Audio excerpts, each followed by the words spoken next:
All right, guys, now we're going to be talking about finding the right fit to run your nutrition program, or as you grow your nutrition program, how to find a good fit to be an addition to helping you provide nutrition services to your clients and members.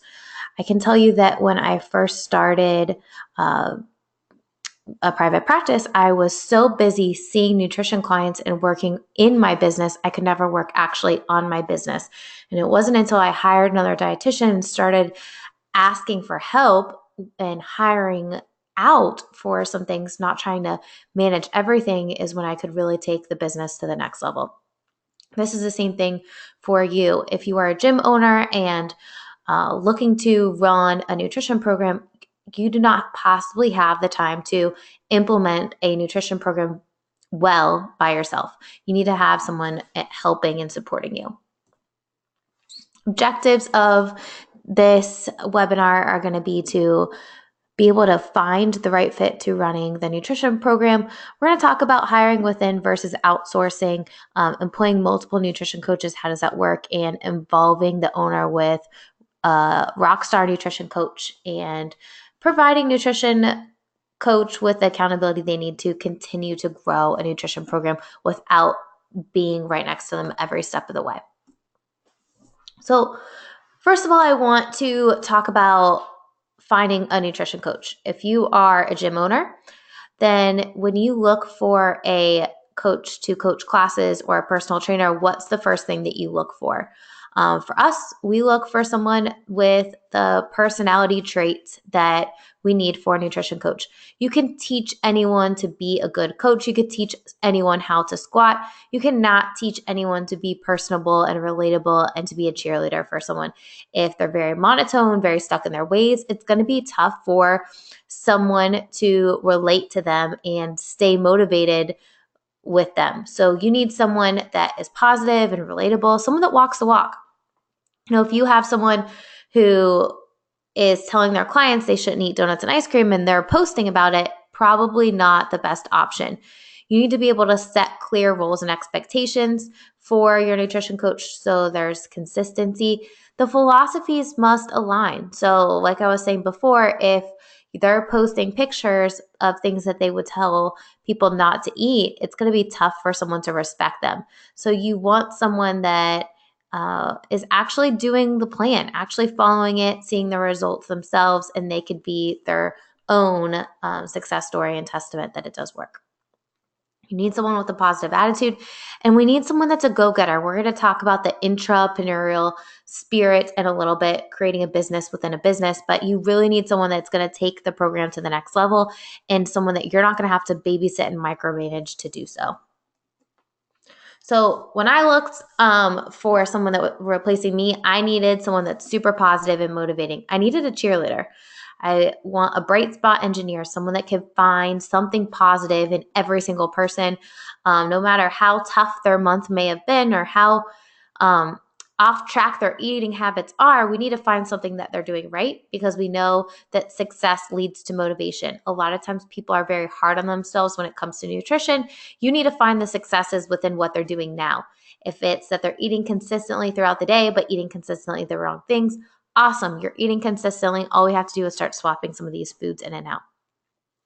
We need someone that's practiced what they preach. If you're telling people they need to use MyFitnessPal and you've never used it yourself, how are people going to trust you to use it and actually do it? I also cannot stress the importance enough of having someone that has that entrepreneurial spirit.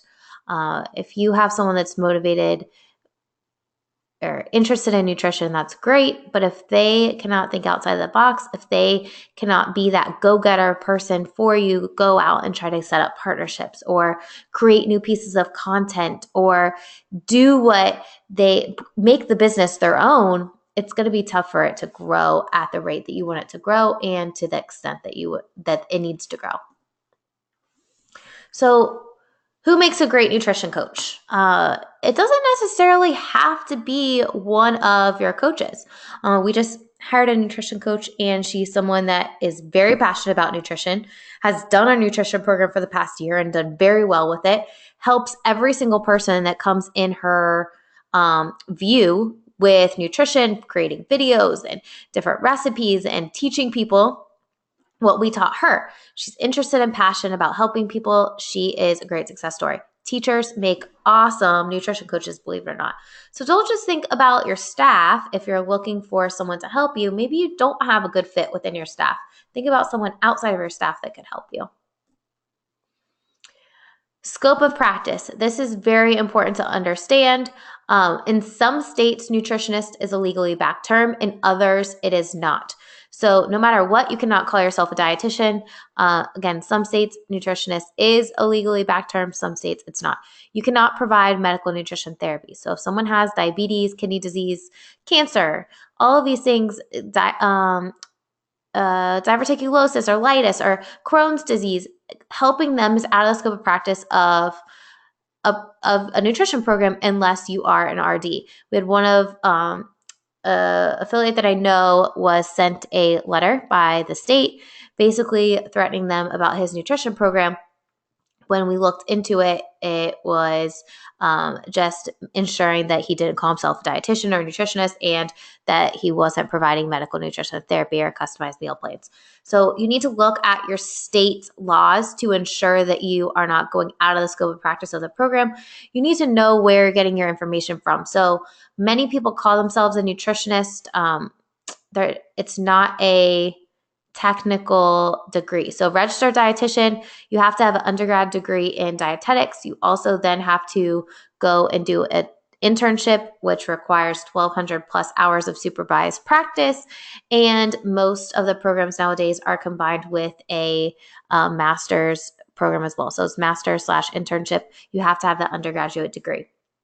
Also are required to do continuing education. Registered dietitians are registered internationally. Licensed dietitians are licensed through the state. So what can you call yourself if you're not any of those things? I would stick with nutrition coach, make it plain and simple. If you're not an RD, you have restrictions as far as medical nutrition therapy. So make sure you don't go out of the scope of practice of what you can talk about with your clients. I know in the state of Florida, it's a $10,000 fine and up to a year in jail if you get caught. So don't mess with the law. Just be very mindful of what you can and cannot do. I would recommend that you add a nutrition component to your waiver, a universal waiver saying that this is not in lieu of any medications. This nutrition coaching isn't providing medical nutrition therapy. This program wasn't designed to treat any disease, and have every single nutrition client sign it so that it is not coming back to you. Still, you cannot provide medical nutrition therapy even if you have those signatures. So scope of practice, I just want to explain to you why this is the case. So let's say we have a diabetic who's on insulin. He comes in and you tell him he should cut out all the carbohydrates that he's on. Well, he's used to dosing his insulin based on the carbohydrates in his blood sugar level. If you cut out all the carbs in his diet or recommend that he does so, and you don't tell him ask him to go to his doctor and talk about how much insulin he needs, his blood sugars are going to go very low, very quick because he's not getting the carbs that he was getting before. And that insulin is going to lower his blood sugar, and there's not a high blood sugar to lower. So one example of many of why you would not want to be providing medical nutrition therapy. Customized meal plans is illegal in most states. So telling people they need to have 4 ounces of chicken, 3/4 cup broccoli, or 3/4 cup of brown rice and 1 cup of broccoli is not legal. This is one of the reasons why many of these pop-up nutrition programs are just providing macros, and if it fits your macro goals for the day, because they're not providing customized meal plans for people. You can recommend that they see their doctor, have clients sign a waiver. Check your state licensure laws to see. Most of them, it's going to be through the Department of Health or the Department of Agriculture regarding what the dietetics laws are in your state. So what are you allowed to do? You're allowed to give out general recommendations. You can discuss balance, check biometrics, give out sample meal plans, not with ranges, not specific meal plans. You can provide ongoing accountability and support. You can look at macronutrient ranges and recommendations. You can review food logs. and, providing that general guidance. This is what most people need. If you are looking to provide more, then we really need to be partnering with a registered dietitian to allow that. So hiring in versus out. This is a question that we get asked often. Hey, is it a good idea if I bring in another nutrition coach? I was on the phone with an affiliate recently who had decided to hire out with someone who provided nutrition services, and there was a quote unquote referral deal that they were supposed to get, and she never got paid for one nutrition client for the referral. So that's one gamble that you take if you're hiring out. You want to look at the co-branding. So if you're hiring out, is it under your umbrella or is it under their umbrella? Where are they seeing the clients? How are you keeping track of the clients? Because if they're not under your umbrella, if you're not collecting the income for nutrition, it's going to be very hard to actually collect that revenue that should be yours. So think about that. Also, another thing I would think about is if it's branded under your umbrella, people are going to be married to your nutrition program. If it's branded under their umbrella, you ever split ways, then more people will go with that nutrition coach that you hired out. So just think about that. Where's the booking happening? It should hopefully be under your umbrella. I hired a dietitian who worked with us in private practice before she moved, and she owned her own private practice, but no one would ever know that she owned her own private practice in our facility. Everything, all the content she made was under our umbrella, under Healthy Steps Nutrition. All the content she made was under Healthy Steps Nutrition. There was no even mention of the business that she owned. So you want to think about that. You need it to be, I would recommend that it's under your umbrella. Partnering with an outside RD. So hopefully you have a non-compete, a non-disclosure, content under your umbrella. Again, branding. Maybe the content is co-branded. Could be an option, but you want to make sure that clients are coming to you, not to someone else. Practicing radius. So, setting a practicing radius of, hey, clients within a 30-mile radius, these are our clients. You can't have a office within 30 miles or something along the lines, so that it's a non-disclosure, non-compete type of thing. Compensation for nutrition coaches, even dietitians. Everyone should be paid this model, 4 nights. 44.4% of nutrition income should go to the nutrition coach, the biggest percentage. The rest is going towards profit and operating expenses. The amount that you need to buy an InBody, the amount that you need to pay rent, to do the printing resources, for online marketing and content. Lots of things go into creating a nutrition program and the ongoing upkeep of it. So you should be making, a percentage of that money should go to the operating expenses, and then you're in business to make a profit. There is a part that should go to the profit or expansion in growing your business. If you have nutrition coaches, this is something that's been coming up recently as we are getting bigger gyms that are running our nutrition program. If you have a large facility and have to have more than one person run a nutrition program, maybe what I would recommend, the gold standard would be to have one head nutrition coach. They're going to be in charge of organizing everything. All of the nutrition coaches should be providing content so that they're all seen as the nutrition expert, but you should set clear rules and expectations with each one. Each one has their own hours, rotating schedule on the weekends, so that you're making it fair for everybody. If you have a head coach, 4 nights, and then nutrition coaches underneath the head coach, if the head coach is the one that set up all the programs, all the automations, all these different things, they make 4 nights, and then the nutrition coaches underneath them make 1 night and 3 nights, and then 1 night goes to the head nutrition coach. So this would be an option. Your head coaches at your CrossFit probably make more than the regular coaches. Same idea here. Setting nutrition hours. You want to set nutrition hours because this is going to increase the efficiency of your coaches. You want to make sure that you're changing around the time. So not just mornings, you got nights available, you have weekends. Weekends are typically the most popular hours. You want to think of also logistics. If you do not have a private office for your clients, you need to be setting your nutrition hours during downtime so that your clients do not feel uncomfortable getting their body fat measured or talking about nutrition, which is already uncomfortable for people in an open space when other people are around. So just be mindful of what your space is.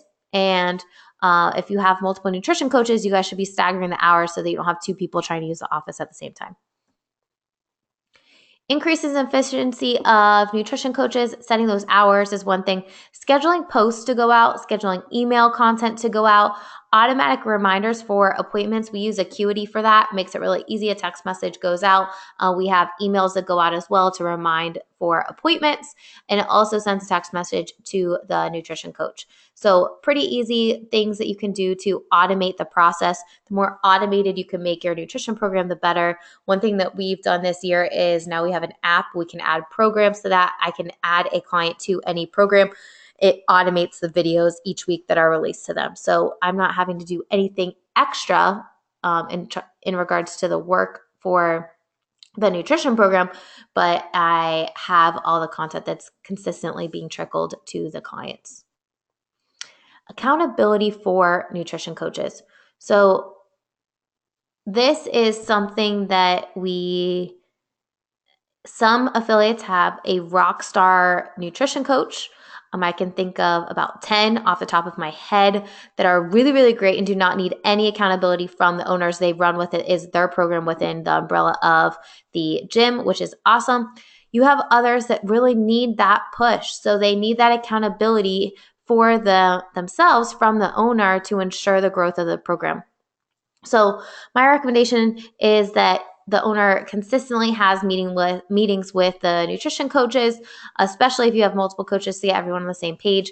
The owner should be following the program. You need to be a nutrition client. So follow the program, set goals for growth, set a content calendar, or have the nutrition coach submit a content calendar to ensure that you are putting consistent content. Track your numbers and track your growth trends. If you're not seeing the return on investment, maybe it's time that you hire someone else. We're making an advanced theory course for nutrition coaches that's going to be available to all the affiliates running our program, just because we want to make sure that we're getting the right fit to run a nutrition program. Nutrition coaches can make or break a program. So if you don't have the right person in that seat, it's better to get them out and find a good fit to run the program so that it can grow without you babysitting it. So make sure that you have a good person running the program. And as a gym owner, sometimes, maybe you think you can do it, you start it, but really we should be finding someone to pass this program off to. I'm going to leave you with this. You are only as good as the people around you. Nutrition coaches, we want to make sure that we have a good fit. We want that entrepreneurial spirit. We want someone to grow the program, make it their own. It should be their baby. They're making good money off of the program. Nutrition coaches can make upwards of $40, $50 an hour and, $100 an hour with a challenge. So, or more. So they really should be making this program their own, and all the responsibility should be on the nutrition coach if you are paying them 4 nights. If you have any questions at all, please let me know. But really, this is a key component to a successful nutrition program, is finding the right fit to run the program. So really think about this, take this to heart, because your nutrition program could skyrocket or crash depending on who is running it.